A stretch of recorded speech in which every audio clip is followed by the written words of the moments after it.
매년 수백만 명이 생일이라는 특별한 날을 맞이합니다.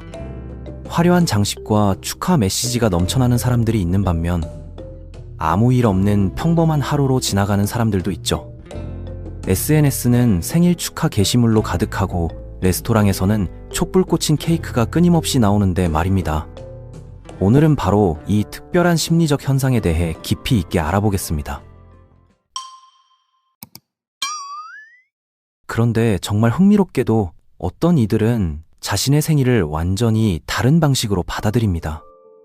생일을 무시하는 사람들의 마음속에는 어떤 복잡한 감정들이 자리 잡고 있을까요? 어린 시절 생일은 마법 같은 순간이었죠. 12시 정각이 되기를 손꼽아 기다리고 아침에 눈을 떠서 가장 먼저 떠오르는 생각이 오늘은 내 날이었습니다. 가족들이 미소 지으며 생일 축하해 라고 말해주는 순간의 따뜻함, 선물을 받을 때의 두근거림, 케이크 위에 촛불을 불면서 마음속으로 소원을 빌던 그 진지함이요. 그런데 언제부터인가 이 모든 것들이 어색하게 느껴지기 시작합니다. 알림이 와도 생일이네 하고 대수롭지 않게 넘기게 되고 누군가 축하해준다고 해도 별거 아니에요 라며 손사래를 치게 되죠. 이런 변화가 단순히 나이가 들어서 생기는 자연스러운 현상일까요? 심리학자들은 이 현상을 좀 더 깊이 들여다봤습니다. 흥미롭게도 생일에 대한 태도는 단순한 성숙의 문제가 아니라 복잡한 감정적 방어 기제와 관련이 있다는 사실을 발견했거든요. 어떤 사람들에게는 정말로 평화로운 진화의 과정이지만 다른 사람들에게는 실망으로부터 자신을 보호하는 정교한 전략이기도 합니다. 먼저 가장 건강한 케이스부터 살펴보겠습니다. 일부 사람들은 진심으로 생일을 평범한 날로 받아들입니다. 이들은 특별한 날에 의존하지 않고도 일상에서 충분한 만족감을 찾아낸 사람들이에요. 매일 아침 커피 한 잔의 향기에서, 친구와 나누는 일상적인 대화에서, 퇴근길 석양에서 작은 기쁨을 발견하죠. 이런 분들에게는 생일이라고 해서 특별히 더 행복할 이유가 없습니다. 이미 충분히 만족스러운 삶을 살고 있으니까요. 이들은 행복이 외부의 특별한 이벤트에 의존하는 것이 아니라 내면의 평온함과 일상의 감사에서 나온다는 것을 깨달은 사람들입니다. 그런데 문제는 다른 유형입니다. 겉으로는 무관심해 보이지만 실제로는 기대와 실망의 반복적인 경험 때문에 마음에 방어막을 쳐놓은 경우죠. 이들은 과거의 생일에 대해 큰 기대를 했다가 상처받은 경험이 있을 가능성이 높습니다. 아무도 축하해주지 않았거나 기대했던 만큼의 관심을 얻지 못했거나 중요한 사람이 잊어버렸던 기억들이 쌓이면서 차라리 아예 기대하지 말자라는 결론에 도달하게 된 거예요. 심리학에서는 이런 현상을 예상적 실망 회피라고 부릅니다. 뇌가 미래의 고통을 예측하고 미리 방어적 자세를 취하는 거죠. 어차피 별거 없을 텐데 뭘 기대해 라고 스스로에게 말함으로써 실제로 아무 일도 일어나지 않았을 때의 상처를 최소화하려는 무의식적 전략입니다. 하지만 이런 방어 기제가 작동할 때도 여전히 내면 깊은 곳에서는 누군가 기억해주면 좋겠다는 마음이 남아있어요. 마치 두꺼운 갑옷을 입고 있지만 그 안에는 여전히 상처받기 쉬운 마음이 숨어있는 것처럼 말이죠. 더 흥미로운 점은 문화적 맥락입니다. 한국 사회에서는 특히 성인이 되면 생일에 대해 큰 관심을 보이는 것을 유치하다거나 철없다고 여기는 경향이 있거든요. 그러다 보니 많은 사람들이 속마음과 달리 겉으로는 무덤덤한 척 연기를 하게 됩니다. 성숙한 어른이니까 이런 거에 연연하면 안 돼라는 사회적 압박이 작용하는 거죠. 이런 문화적 압력은 개인의 자연스러운 감정 표현을 억압하게 만듭니다. 정작 내면에서는 기대감과 아쉬움이 교차하고 있는데도 사회적으로 성숙하다고 인정받기 위해 그런 감정들을 숨기게 되는 거예요. 이런 사람들을 자세히 관찰해보면 재미있는 패턴을 발견할 수 있습니다.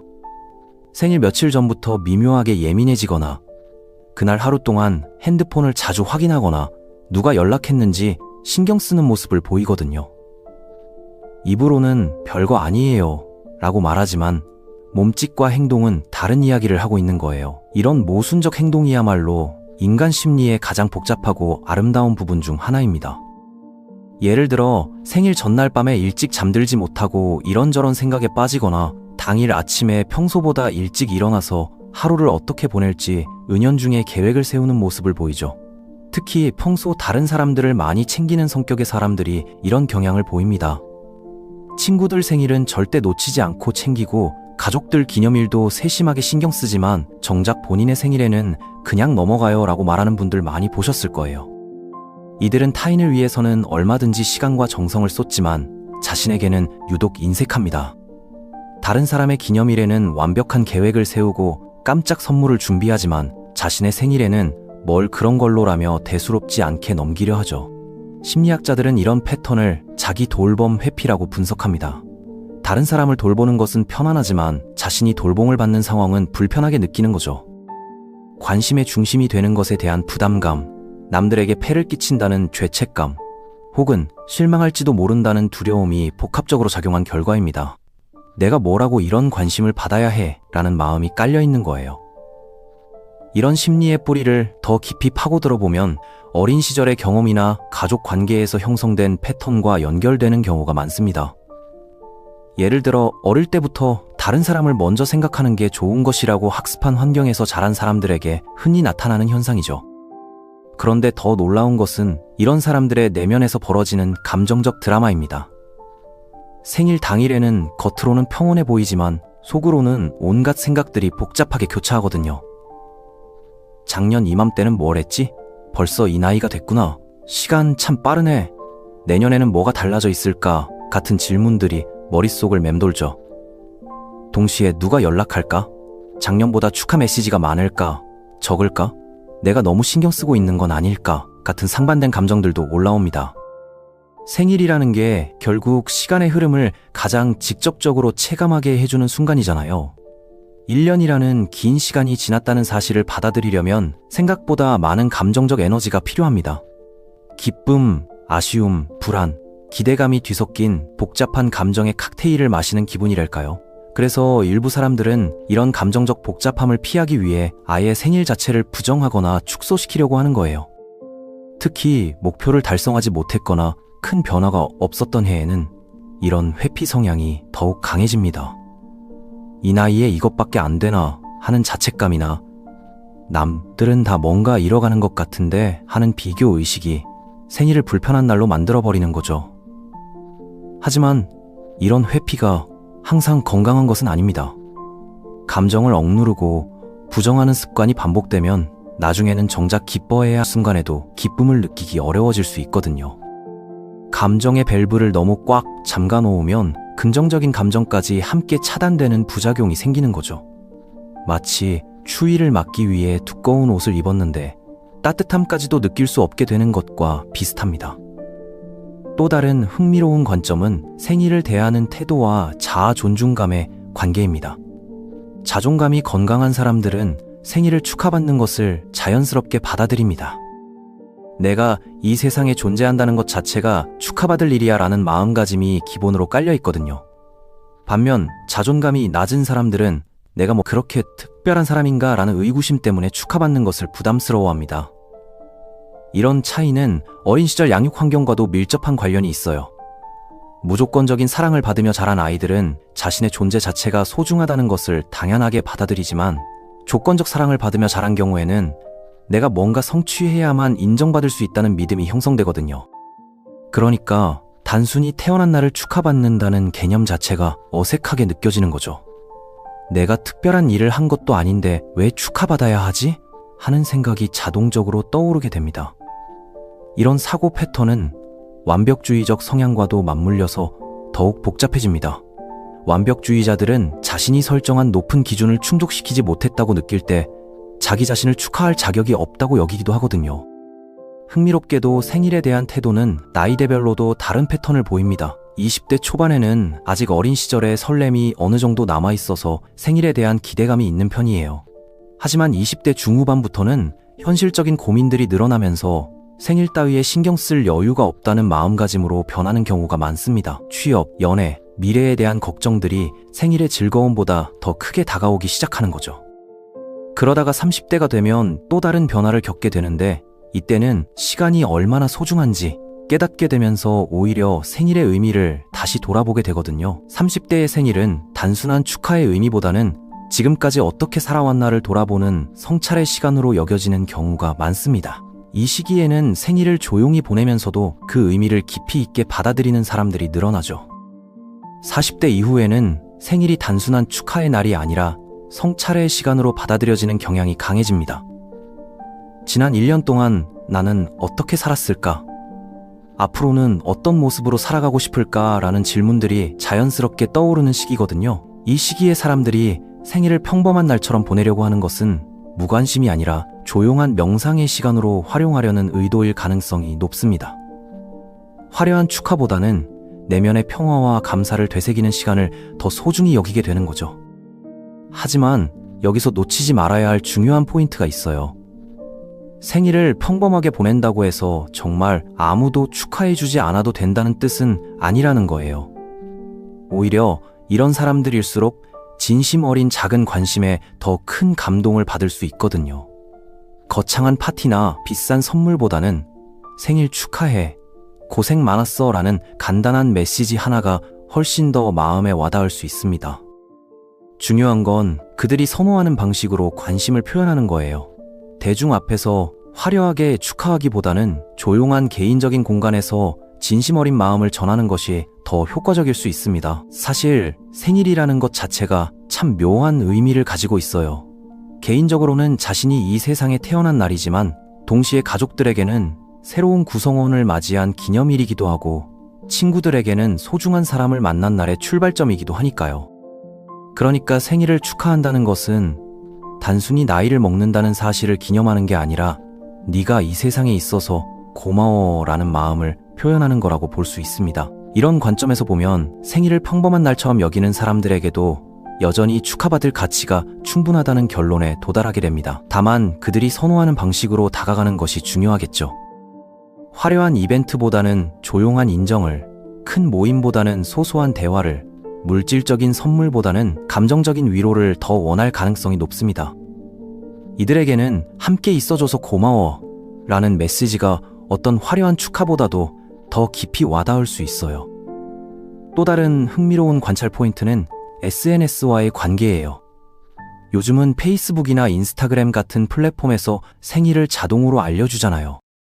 그래서 평소에는 연락이 뜸했던 사람들도 생일날에는 축하 메시지를 보내곤 하는데 이런 상황을 어떻게 받아들이느냐도 사람마다 다릅니다. 어떤 사람들은 진심이 아닌 의례적인 축하는 오히려 부담스럽다고 느끼는 반면 다른 사람들은 그래도 기억해줘서 고맙다고 받아들이거든요. 흥미롭게도 생일을 평범하게 여기는 사람들 중에는 의외로 SNS에서의 축하 메시지에 대해서는 긍정적으로 반응하는 경우가 많아요. 아마 직접적인 관심보다는 이런 간접적이고 부담 없는 방식의 관심이 더 편하기 때문이 아닐까 싶습니다. 자신이 먼저 나서서 관심을 끌 필요도 없고 그렇다고 완전히 무시당하는 것도 아니니까 적당한 선에서 만족할 수 있는 거죠. 또한 일일이 대면해서 감사 인사를 해야 하는 부담도 덜하고요. 그런데 정말 신기한 건 이런 사람들도 다른 사람의 생일은 꼼꼼히 챙기는 경우가 많다는 거예요. 자신의 생일에는 무관심한 척하면서도 가족이나 친구들 생일에는 누구보다 정성스럽게 준비하고 축하해주는 모습을 보이거든요. 이런 모순적인 행동은 사실 모순이 아니라 일관성의 다른 표현일 수 있어요. 관심받기보다는 관심 주기를 더 좋아하는 성격의 일관된 발현이니까요. 이들에게는 누군가를 기쁘게 해주는 것이 자신이 기쁨을 받는 것보다 더 편안하고 자연스러운 일인 거죠. 심리학적으로 보면 이런 패턴은 통제 욕구와도 연결됩니다. 다른 사람을 챙기는 것은 자신이 주도권을 가지고 있는 상황이지만 자신이 챙김을 받는 것은 상대방이 주도권을 가진 상황이거든요. 통제감을 중요하게 여기는 사람들에게는 후자가 불편할 수 있어요. 내가 원하지 않는 방식으로 관심을 받게 될까봐 걱정하는 마음이 깔려 있을 수도 있습니다. 예를 들어 깜짝 파티 같은 예상치 못한 이벤트는 일형양의 사람들에게 스트레스가 될 수 있어요. 또 다른 측면에서는 완벽주의적 성향과의 연관성도 생각해 볼 수 있어요. 완벽주의자들은 자신의 기대 수준이 매우 높기 때문에 평범한 수준의 축하로는 만족하기 어려워할 수 있거든요. 그럴 바에는 아예 기대하지 않는 편이 낫다고 판단하는 거죠. 어차피 내가 원하는 만큼 완벽하게 축하해줄 사람은 없을 테니까라는 체념이 깔려 있을 수 있습니다. 이런 마음가짐은 결국 자신을 더욱 고립시키는 결과를 낳기도 해요. 생일을 평범한 날처럼 여기는 태도에는 분명 긍정적인 측면도 있거든요. 특별한 날에 의존하지 않고도 일상에서 행복을 찾아내는 능력, 과도한 기대나 욕심 없이 현재에 만족하는 마음가짐, 소소한 것들의 가치를 알아보는 안목 같은 것들이죠.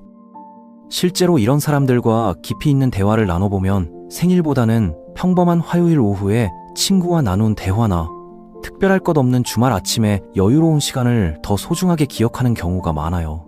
이들에게는 삶 자체가 이미 충분히 의미 있고 감사한 일이기 때문에 굳이 특정한 날을 따로 구분해서 축하할 필요를 느끼지 않는 거죠. 매일매일이 선물 같은 날이라면 굳이 포장지에 쌓인 특별한 선물을 기다릴 이유가 없는 거예요. 이런 관점은 사실 매우 성숙한 인생관이라고 할 수 있어요.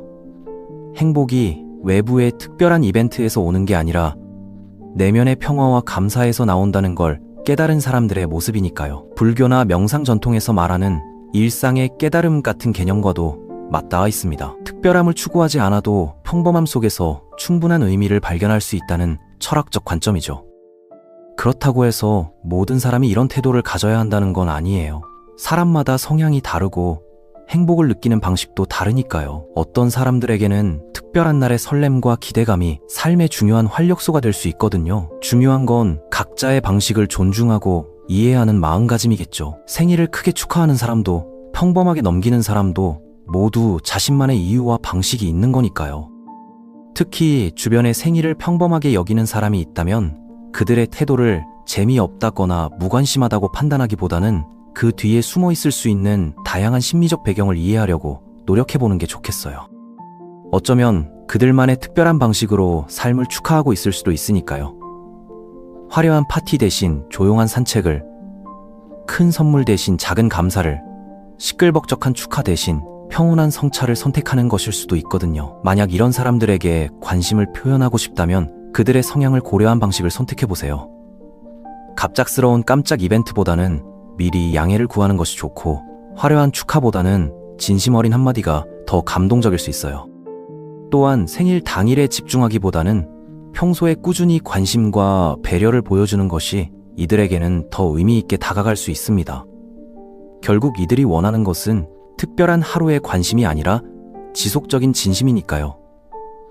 마지막으로, 만약 여러분 자신이 생일을 평범한 날처럼 여기는 타입이라면 가끔은 스스로에게 솔직해보는 시간을 가져보시기 바랍니다.